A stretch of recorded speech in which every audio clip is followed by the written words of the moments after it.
बेशक बेशक। सवाल करते हैं जश्न मिलादुन नबी करना कुरान में है। अरे इंसान है, अक्ल का इस्तेमाल क्यों नहीं करता? ये सवाल करना इंसान की अलामत नहीं है। पूछा फातिहा देना सलाम पढ़ना कुरान में है? हमने जवाब दिया कैसी नादानी करता है नादान। कुरान तो खैर कुरान ही है, नमाज को ले ले। नमाज शुरू होती है फातिहा से, अल्हम्दुलिल्लाहि रब्बिल आलमीन। हाँ, फातिहा से शुरू हो रही, और नमाज खत्म होती है अस्सलामु अलैकुम व रहमतुल्लाह, सलाम पर। नमाज फातिहा पे शुरू होती है, सलाम पे खत्म होती है। समझा तो मसला हल है। सुभान अल्लाह। ये फातिहा और सलाम के बीच में सजदे भी है, रुकू भी है, खियाम भी है, तशहुद भी है।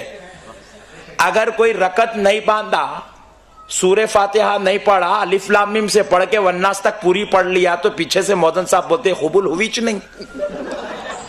फातिहा नहीं पढ़ा ना, कुरान पूरी पढ़ लिया, फातिहा नहीं पढ़ा, नमाज नहीं होती। अब पूरी नमाज में पूरी कुरान तो पढ़ लिया, अस्सलामु अलैकुम बगैर बोले के बाहर निकलना चाहा तो निकल नहीं सकता।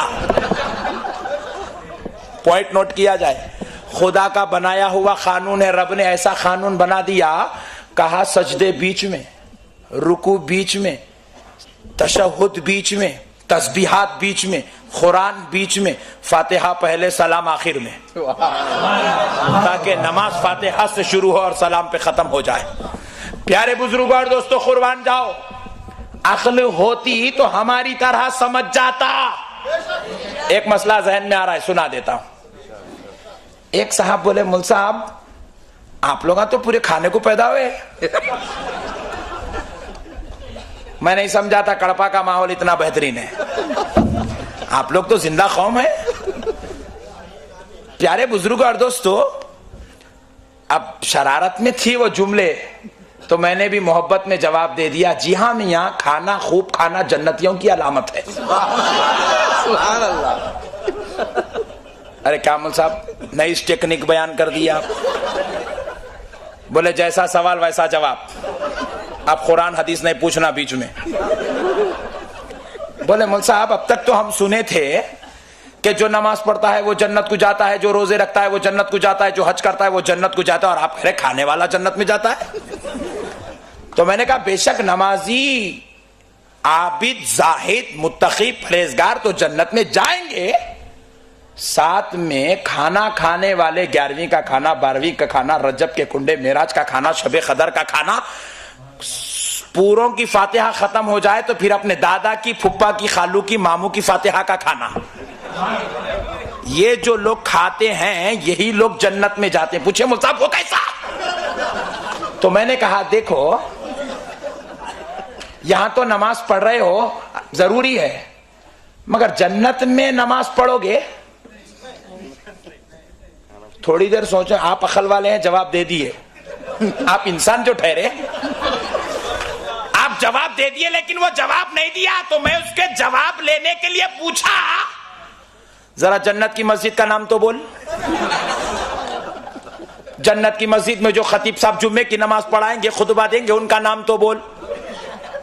जन्नत के अंदर जो अजान होगी, अजान के कलिमात कैसे होंगे, अजान देने वाले मुअज्जिन का नाम क्या होगा। फिर जन्नत में सूरज नहीं होगा, तो सूरज डूबने से पहले फजर पड़ेगा या बाद में?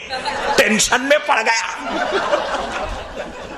मैंने कहा जन्नत की मस्जिद तो तू नहीं बता सकता, मगर मेरे साथ चल, मैं तुझे आम के झाड़ बता देता हूँ, जाम के झाड़ बता देता हूँ, सेब भी बता देता हूँ, रफरफ भी बता देता हूँ, शहद की नहरें बता देता हूँ, शराबन तहुरा की नहरें बता देता हूँ, सलसलो सबील बता देता हूँ, तुझे मान तहुरा बता देता हूँ। रब ने जन्नत में मस्जिद नहीं रखी, लेकिन गुलामा ने मुस्तफा के लिए खाने की ग़िज़ाएं रखी है।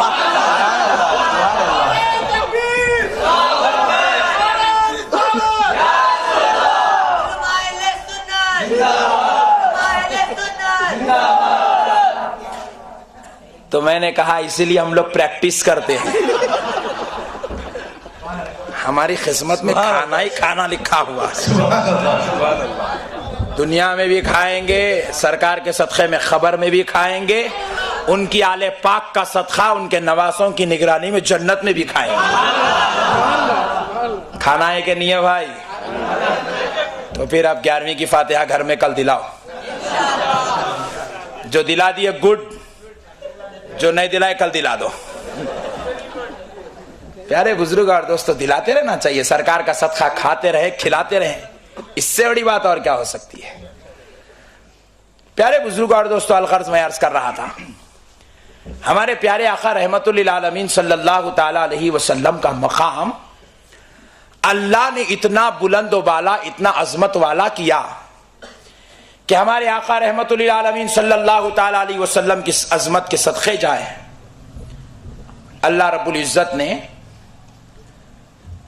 अपने हबीब रहमतुल्लिल आलमीन सल्लल्लाहु ताला अलैहि वसल्लम को इस शान और अजमत का पैकर बना दिया कि आपका नाम भी ले ले तो नजात नसीब हो जाती है, आपका नाम भी रख ले तो नजात नसीब हो जाती है।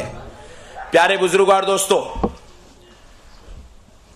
अब बाज लोग मानने के लिए तैयार नहीं है कि हमारे नबी का मुकाम और हमारे नबी का नाम, हमारे नबी की अजमत कितनी बुलंद व बाला है। जो नबी की अजमत मान ले वो नजात वाला है, वो हिदायत वाला है, वो अजमत और रिफात वाला है। तो इसीलिए अल्लाह रब्बुल इज्जत ने हमको दुनिया में भेजा है। हम अपने नबी का सदका खा भी रहे हैं, दुनिया वालों को खिला भी रहे हैं। और अब देखिए प्यारे बुजुर्ग और दोस्तों, हमारे आका सरकार मदीना रहमतुल्लिल आलमीन सल्लल्लाहु अलैहि वसल्लम के नामे अक़दस पर हम दुनिया वालों को खिलाते भी है और हम खुद अल्लाह के फजल से खाते भी है। एक बात और सुना देता हूं। एक साहब ने पूछा, मौलाना ये फातिहा का आप लोग खाते, क्या ये खाने से कुछ मिलता?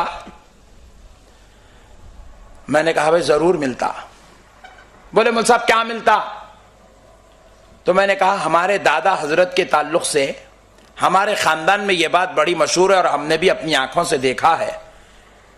वो जब इंतकाल कर रहे थे तो उनके दांत भी सलामत थे, उनकी आंख भी सलामत थी, बगैर ऐनक के देखते थे और बगैर हलवा बनाए के रोटी और ग़िज़ा को सलामत खाते थे और बगैर लकड़ी पकड़े के चलते थे। 92 साल की उम्र में इंतकाल कर गए और वजह इतनी सेहत की ये थी कि वो हर वक्त दस्तरखान पे बैठते ही खाने पे पहले फातिहा देते थे, बाद में खाना खाते थे। सुभान अल्लाह। उसको समझ में नहीं आया। समझने के लिए आपको मैंने बताया अक्ल की जरूरत है। अब आप क्या क्या समझते हैं समझते चलिए, मैं तो कुछ नहीं कह रहा हूं अपनी जुबान से। प्यारे बुजुर्ग और दोस्तों, नहीं समझ में आई तो मैंने चाहा कि भाई और थोड़ा ट्रांसलेशन जरा तफसील कर दी जाए। मैंने कहा भाई आपके घर में किसी इंसान को हार्ट की प्रॉब्लम होगी? बोले हाँ है ना मुझे।